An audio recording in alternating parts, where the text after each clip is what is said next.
Yes, ladies and gentlemen, welcome to our premiere edition of Only Jerks Hate History, brought to you by the producers of the Not Too Late Show.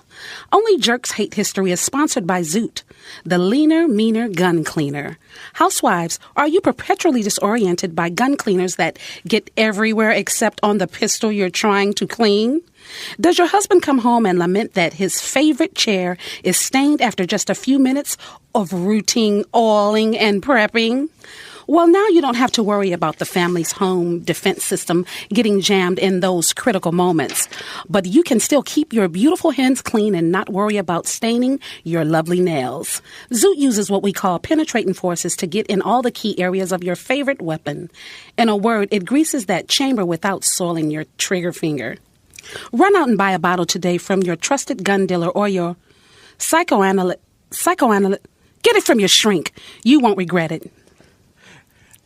All right, now, Kerry, tell us who our special guest contestant is on Only Jerks Hate History. All right, Kerry, tell us who our special guest is. That's my line. I just read that. Huh? Oh, dang it. Okay, I'm still getting used to the script thing. Okay, here we go. Today's special guest contestant is the 14th century Scottish freedom fighter, William Wallace. All right. Well, I must say, Bill, that you don't look anything like Mel Gibson. I should certainly hope not. Oh, goodness, he sounds familiar. Now, Mr. Wallace just got here, so let's work on helping the man feel at home. Mm-hmm. Okay, so how was your trip to the studio, Bill? I can't get over the number of automobiles you have. Why, I remember thinking that the English catapults were pretty far advanced. But I wish I had your technology in the 14th century. We Scots could have defeated Edward Scissorpants in one lasting blow. Edward Scissorpants? I thought his nickname was Edward Longshanks. He grew to like it, the petty prince. We had to change it. We actually changed it quite a few times. In addition to Edward Scissorpants, we called him Edward the Worst, Ed Weird, Edward whose mom's name is Edward, Edward the Dead Worm, and the King of Pixie Ice Knot. Okay. So William, if you had not become a freedom fighter, what would you have done? Oh, I don't know. I might have been a Catholic priest. Insert your own bloody joke here. If I'd lived in your century, I could have been an actor. Yeah, I'd love to have played a king or a spy or the father of a globe-trotting archaeologist. Okay. All right, so you two boys ready to play Only Jerks Hate History? I'm ready.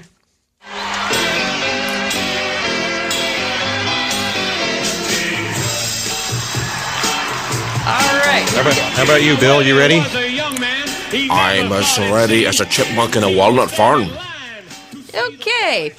All right, so our questions are going to be themed each week.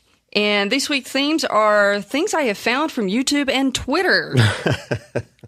So, as you know, I've been kind of socializing a little bit. So, this one I found from, there's a Twitter account called AP_US History. And again, I'll be posting these.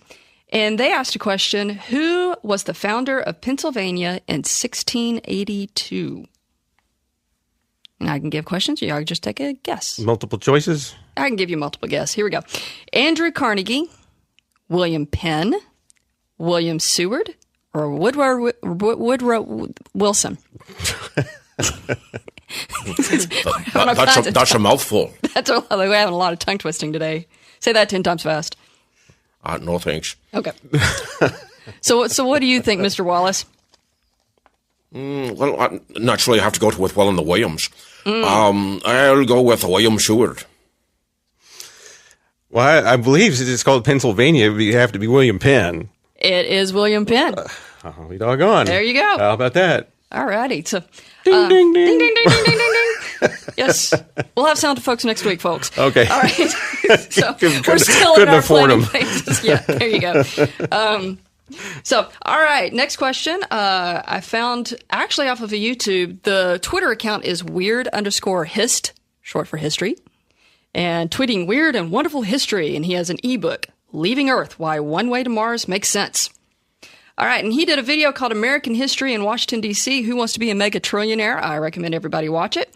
And one of the questions was, what city was the U.S. capital from 1789 to 1790?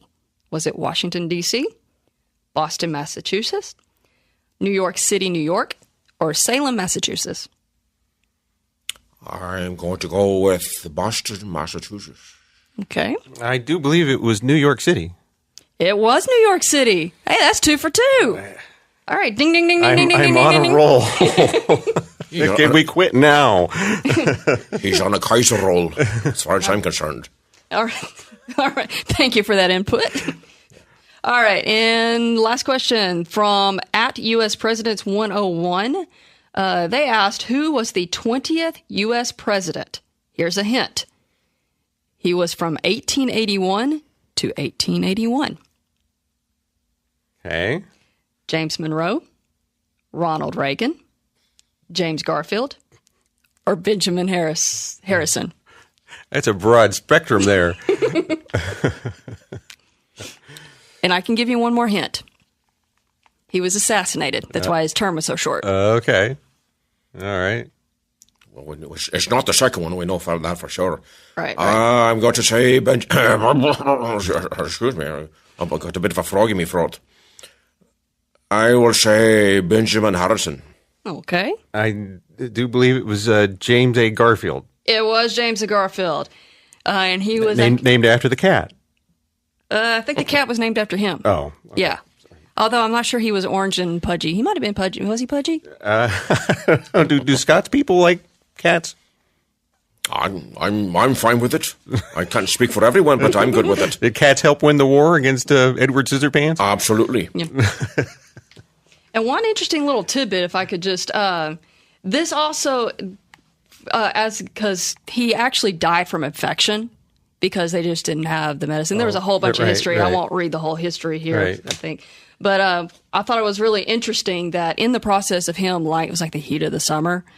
And so as it became so oppressive, a Navy engineer with the help of Simon Newcomb installed in Garfield's room what may have been the world's first air conditioner. An air blower was installed over a chest containing 6 tons of ice, with the air then dried by conduction through a long iron box filled with cotton screens and connected to the room's heat vent. The device was at times capable of reducing the air temperature to 20 degrees below the outside temperature. So I thought that was interesting. The poor guy still died, but at least he was comfortable before he got there. Yeah, he was shot in a train station, I believe. He was on his way to Cleveland or someplace like that, and he lingered for like 6 weeks. Yeah. He tried. Lingered and langured. Yeah, poor guy. Yeah, I know. He was a good guy too. He was one of the good guys. Yeah. But anyway, all right. Well, I'm glad that's over. I have fun with this. At your expense, I might say. But I know you do. yes, Good job there, Hank. and good job to you, Mr. Wallace. Aye, well, I try. That's all I can do is try. Now, Mr. Wallace, would you like to stay a little longer and sit through our Not Too Late Show the next segment? History Strikes Back. Actually, I've got an appointment with Bruce. Oh, you're talking about Robert the Bruce, the head of the Scottish clans who once betrayed you and then went on to rally against Edward Longshanks? No, this would be Kerry's husband, Bruce. He wants to sell me a scabbard. Mine's got a nasty tear down the side. Let me see the sword that you're going to sheath it in. 'Tis right here under me kilt. Okay. I don't think a scabbard is big enough to hold that. That's exactly what the lady at the chemist told me.